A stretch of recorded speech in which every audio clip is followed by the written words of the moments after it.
Ето, че вече сме ден 2 от упражненията ни за изваяна долна челюстна линия. След като ден 1 подготвихме основата, днес се фокусираме върху специфичното скулптуриране на челюстта и освобождаване на мускулите, които дърпат лицето надолу.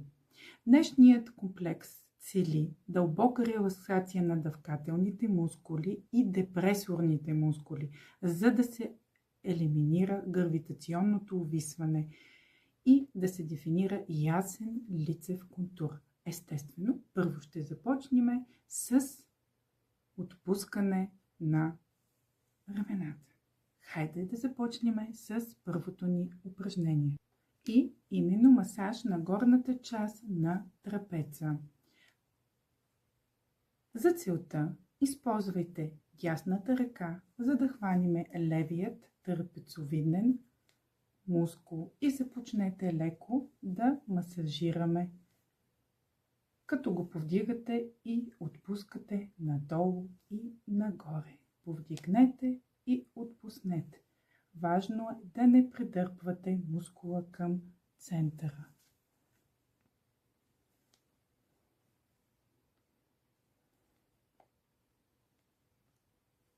Това упражнение е особено полезно за хора, които не седят правилно на бюрото или работят продължение на много време пред компютъра. То помага за освобождение на напрежението в трапецовидните мускули.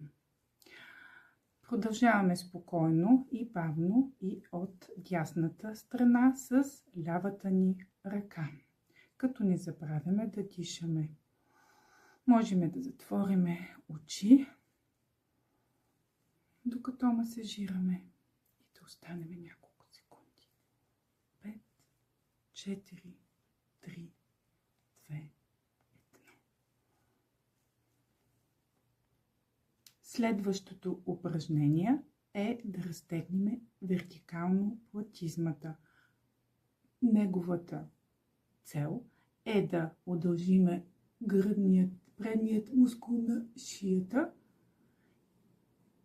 и да предизвикаме лифтинг ефектът на брадичката. Поставяме ръцете ето или под ключиците, или ето така. Изправяме леко нагоре главата и задържаме тук за 30 секунди. Не забравяме да дишаме, ходилата поставени хубаво долу на земята. И оставаме за 30 секунди тук.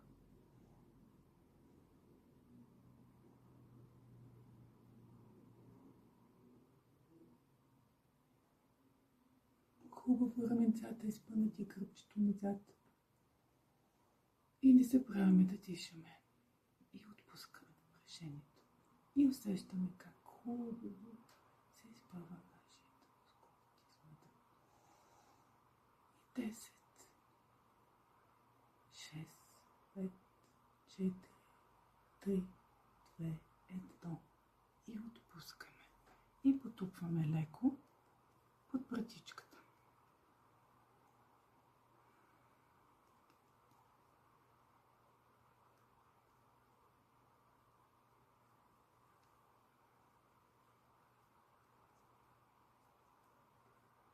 Следващото упражнение е диагонално разтягане на платизмата.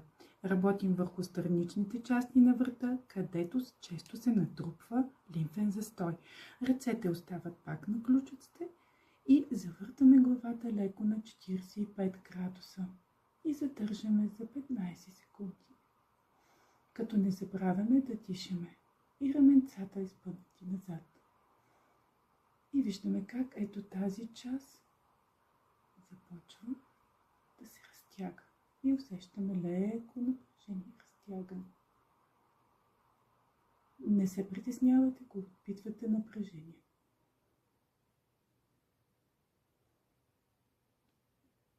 Връщаме в център и сега леко накланяме брадичката и отиваме в тясната част. И пак за 15 секунди.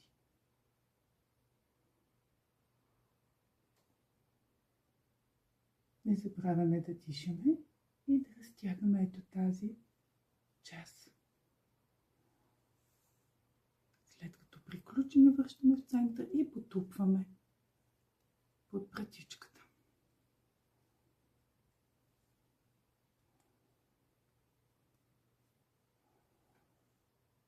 Следващото упражнение, което ще направим, е именно масаж на горната част, а именно освобождаване на мястото, където освобождаване на мястото на залавяне на мускула под ухото. Или ще масажираме нашия стерномастиклоиден мускул. Вече знаем как да си го намираме и да го зафащаме и започваме да отпускаме горната част на стерномастокледоидният мускул.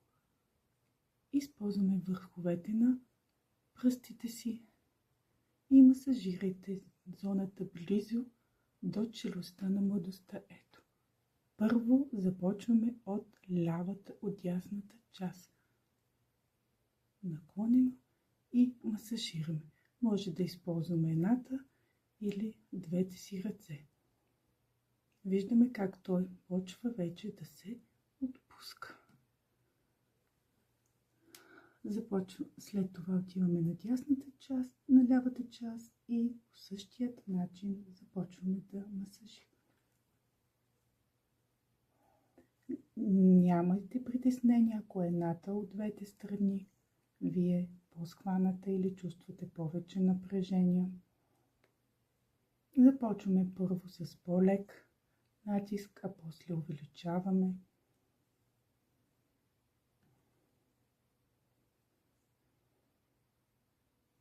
Масажираме.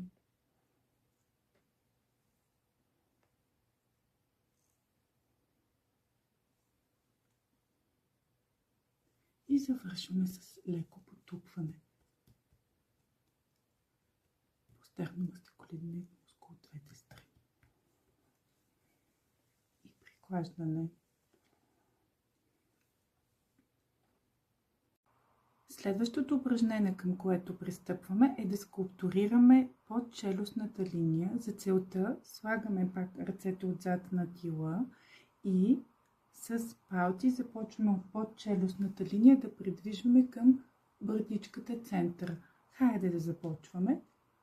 Ги повдигаме леко и придвижваме. Аз ще повдигна, за да видите как се извършва. Ето така. Бавно придвижва.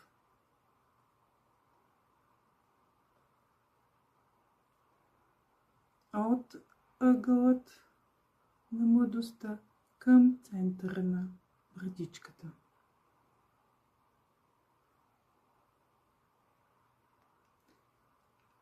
Осем, 7, 6, 5, 4, 2 и последно.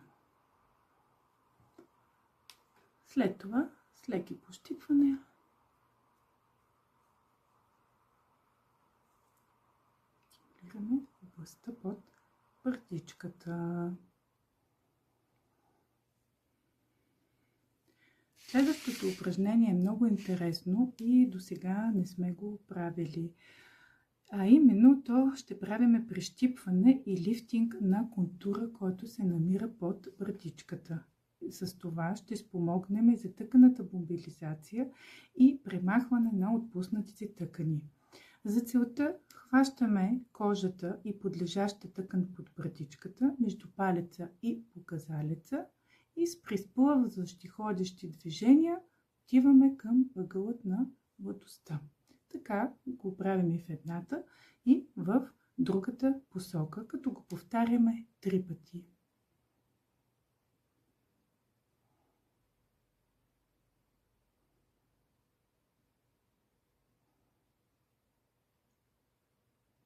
След като сме го направили в тази посока, пристъпваме и към другата.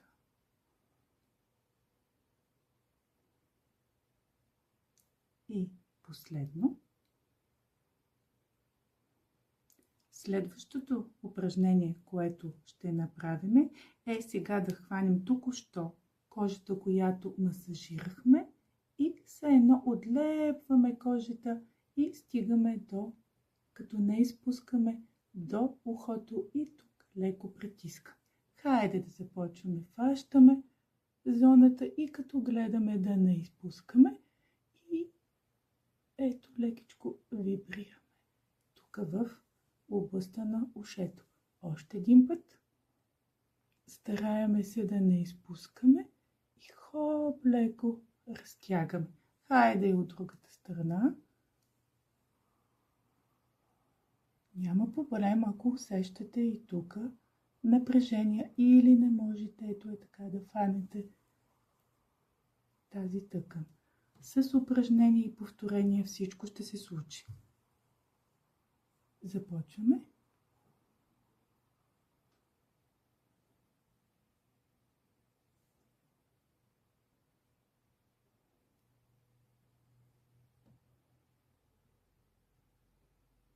И последно.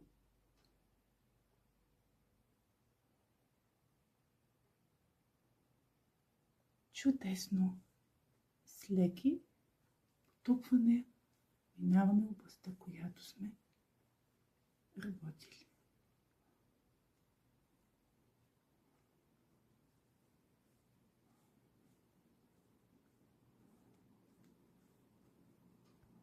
Достатъчно. Следващото упражнение е масаж на масетера с върха на пръстите, което цели да отпусне напрежението, което сме събрали в дъвкателният мускул. Показвам как трябва да се случи и след малко започваме. Отваряме леко, открехваме леко долната челюст и с леки кръгови движения започваме да масажираме.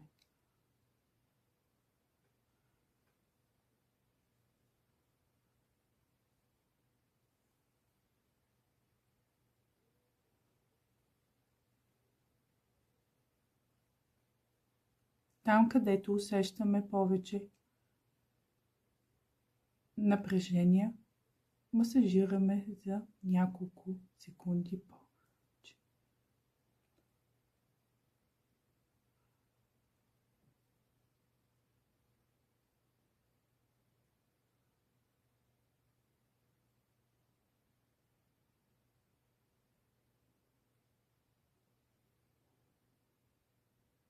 Чудесно! Сега използвайте върховете на пръстите си и да направим леки ето така кръгови движения.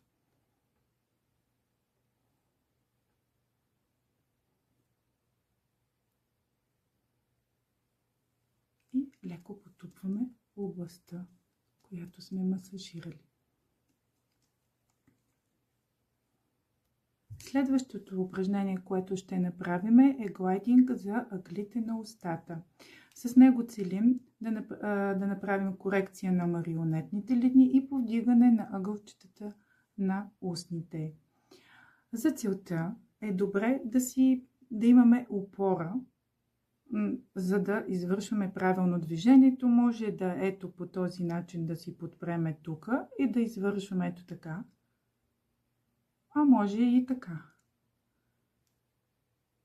Аз ще го направя по този начин, ако искате и вие може по същият начин. За целта слагаме ето по този начин дланите и с плъзгащи движения от ъгълчета на устата нагоре, страни по диагонал започваме.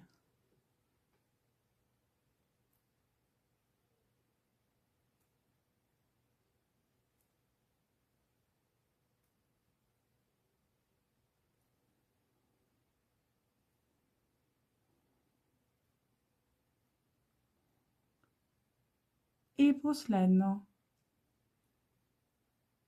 Супер, страхотни сте. Потупваме и тук областта с ръцете.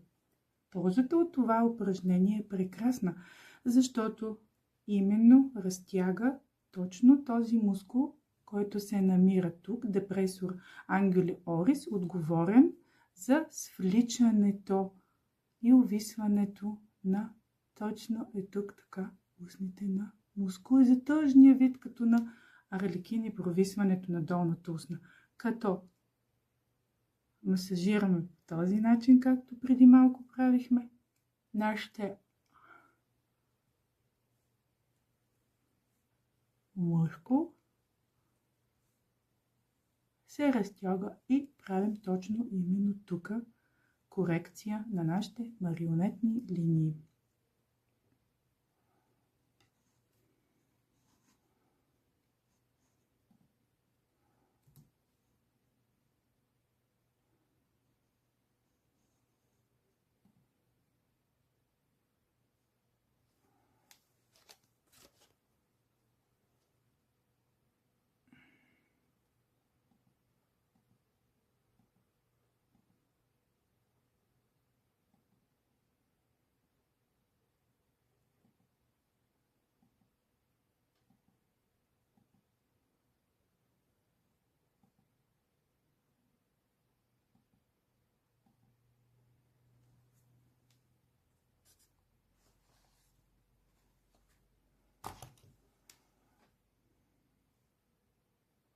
И последното упражнение в днешният ден е скулптуриране на брадичката. Целта му е да релаксираме мускула менталис и изглаждане на протокавалата кожа. За целта поставяме палците ни под долната устна, а показалците под брадичката и започваме леко да приглаждаме надолу, за да създадем съпротивление. Ето така. Хайде! Започваме. Поставяме показалците по този начин и започваме да действаме.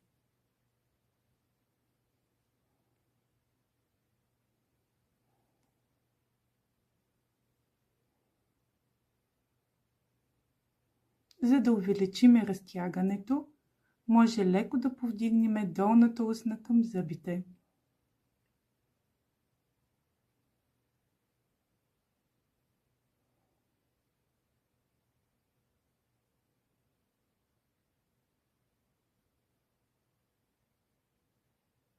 Това упражнение отпуска мускула, който често стяга и води до така наречената обърната брадичка. И последно. Върнем центъра и потупваме леко брадичката, където преди малко сме извършвали нашето разтягане. Ден 2 е по-интензивен от ден 1 и ако усетиме леко зачервяване в различните области, където работихме, това е знак на добро кръвообращение. Завършете с чаша топла вода, за да подпомогнем още повече лимфодренажният масаж. И не забравяйте, ако е необходимо олио, използвайте своето олио, което е най-добре за кожата ви. Аз използвам моето всеки път, когато има необходимост за него. Довиждане и ви очаквам ден 3.